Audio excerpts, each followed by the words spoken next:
LeBron James is going to be an NBA legend. There's no way around it. All the championships he's won, all the accolades he's won, is only the tip of the iceberg. At the moment, as a 38-year-old, he's had 47 and 48-point outings, and for the season, he's averaging close to a 30-point triple-double. Trust me when I say these numbers are insane.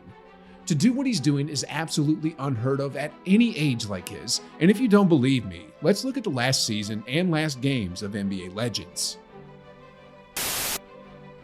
Let's start off by looking at Allen Iverson. Despite standing at 6 feet, Iverson overcame the odds and became one of the most prolific scorers in NBA history. He's a former MVP, a 4-time scoring champion, but more than his accolades, his street ball style of play brought a whole new level of excitement to the NBA. His last NBA season was in 2010, where he was 38 years old, and in that year, he averaged 13.9 points, 3 rebounds, and 4.1 assists. Now, on the night of February 20th, 2010, AI got on the court for one last dance, and despite being blown out by Derrick Rose and the Bulls, Iverson showed that he could still play ball. When the final buzzer sounded, Iverson managed to have a decent farewell game by tallying 13 points, along with 1 rebound and 3 assists. Anyway, next off we have the legend amongst legends, Michael Jordan. Selected as a 3rd overall pick by the Chicago Bulls in the 1984 draft, Michael Jordan was a generational talent that was head and shoulders above everyone else.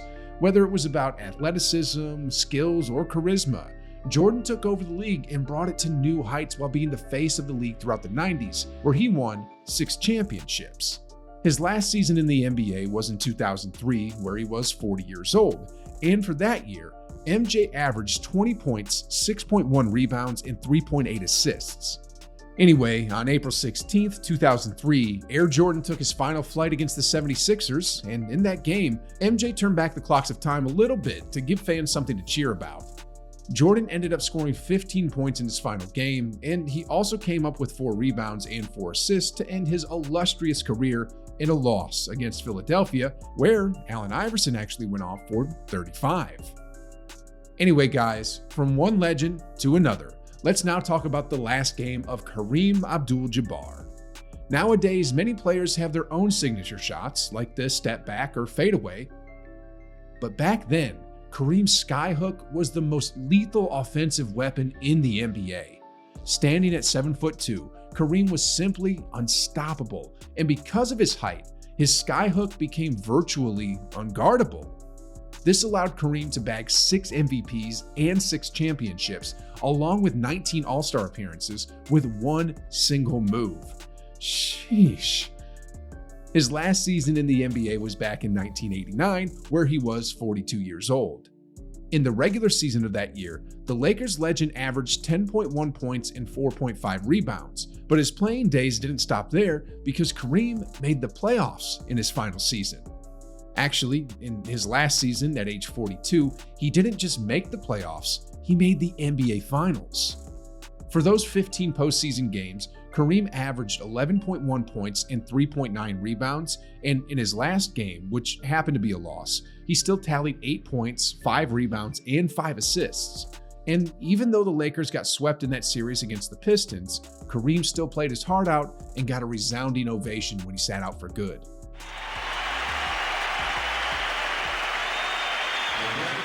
The Lakers dominated pretty much throughout the 80s because of Kareem, but we all know that he wouldn't have been so dominant if it wasn't for Magic Johnson. When Magic entered the league in 1979, he brought a flashy style of basketball and revolutionized the point guard position with his incredible vision and feel for the game.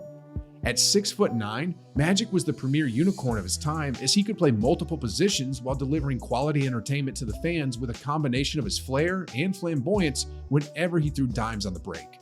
As the main quarterback of the Showtime Lakers, Magic was hailed as a 3-time MVP, a 3-time Finals MVP, a 12-time All-Star, and most importantly, a 5-time champion. Anyway, Magic played his last season in 1996 at the age of 36.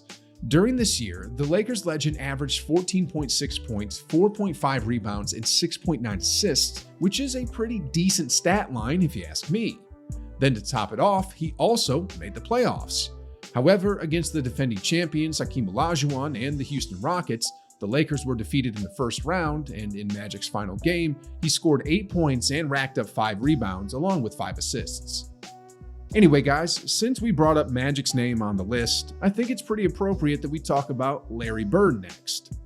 Bird is probably one of the highest basketball IQ players in NBA history. I mean, knowing that he couldn't jump as high as his opponents, Bird developed a strong outside game, and on top of that, he was also crafty in finishing around the rim. And just like Magic, he could play all positions, from facilitating to rebounding to putting points on the board. Now, his last season took place in 1992, where he averaged 20.2 points, 9.6 rebounds, and 6.8 assists as a 35-year-old.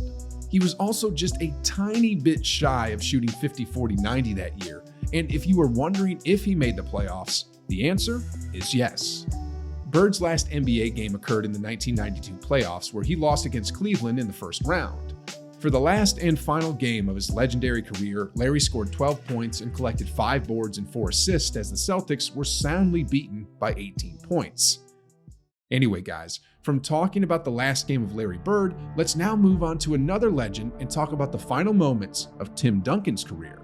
Drafted as the #1 overall pick in the 1997 draft, Tim Duncan was a franchise-turning player who brought stability and continued success to the San Antonio Spurs for 2 decades, which resulted in countless playoff appearances and 5 NBA championships. A 15-time All-Star and a back-to-back league MVP, Duncan showed us the beauty behind playing simple basketball. Timmy's fundamental-based play style delivered consistent results year after year.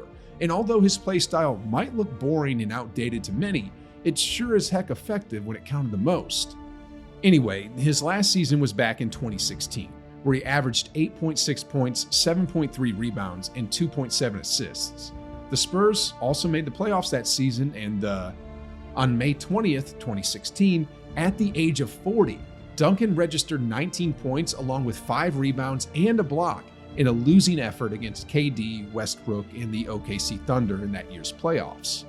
Now, from one legendary big to another, let's stroll down memory lane and reveal how Wilt Chamberlain performed in his final season and game. As they say, basketball is a game of giants, and if there's one giant that truly changed the game forever, then there's no doubt that it has to be Wilt Chamberlain. During his prime, Chamberlain was just a different kind of monster, as he would often make grown men look like high school varsity players with his sheer force and dominance inside the paint. A 2-time champion and a 4-time league MVP, Wilt was so strong then that the NBA had no choice but to step in and impose some rule changes in order to even the playing field against Chamberlain. Anyway, Wilt had his last dance back in 1973, where, at the age of 36, he averaged 13.2 points, 18.6 rebounds, and also 4.5 assists. Then he flexed his muscles one last time against Phil Jackson and the Knicks in Game 5 of the 1973 Finals, where he scored 23 points and 21 rebounds in a losing effort before he hung his sneakers up for good. Now, speaking of dominant centers, let's now take a look back at the final moments of Hakeem Olajuwon's 18-year career. A 12-time All-Star, a 1-time league MVP, a back-to-back champion, and Finals MVP, Olajuwon redefined the role of a traditional big man by using his quickness and finesse in scoring on the block rather than solely relying on power and strength. His patented dream shake, as well as advanced footwork and post moves, paved the way for other greats like Yao Ming, Dwight Howard, and most notably, Kobe Bryant. Hakeem played his last season in 2002 at the age of 39 and averaged 7.1 points and 6 rebounds. Now, when it came to his last game, the then 39-year-old Olajuwon didn't really go out with a bang, as he only scored 8 points and 4 rebounds in his first-round playoff exit against Detroit. But still, we can't deny the fact he stamped his name into the NBA history books. Anyway, guys, let's now take a look back at Isiah Thomas. Before MJ took over the league in the 90s, Isiah Thomas was MJ's kryptonite, as he denied him a trip to the finals for 3 consecutive seasons. As the heart and soul of the Bad Boy Pistons, Thomas led Detroit to back-to-back titles in 1989 and 1990, and aside from that, he was also a 12-time NBA All-Star, a former Finals MVP, and he was actually the original baby-faced assassin. Anyway, IT played his last season in 1994 at the age of 32, where he averaged 14.8 points, 2.7 rebounds, and 6.9 assists. In his final NBA appearance, Isaiah tallied 12 points, 5 rebounds, and 6 assists against the Orlando Magic before he ruptured his Achilles, which sadly forced him to retire a month later. Now, speaking of NBA legends whose career ended on a sad note, let's now check out what happened to Shaquille O'Neal. During the peak of his powers, Shaq was a backboard-breaking beast that couldn't be stopped. Just like Wilt, he was such a force back then that the NBA had to reinstate the zone defense so that teams could double-team him legally. A 15-time All-Star, a 1-time league MVP, and a 3-time Finals MVP. Shaq anchored the Lakers dynasty and drove them to 3 consecutive championships while being the Lakers' main guy. Now, despite his sheer dominance, Shaq eventually flamed out due to a ton of injuries late in his career. He finished his career in 2011 at the age of 39 with the Boston Celtics, where he averaged 9.2 points and 4.8 rebounds. And in his final game against the Heat in the 2011 playoffs, Shaq played just a total of 3.5 minutes without recording a single point, rebound, or assist. Then immediately after the game, Shaq quietly retired.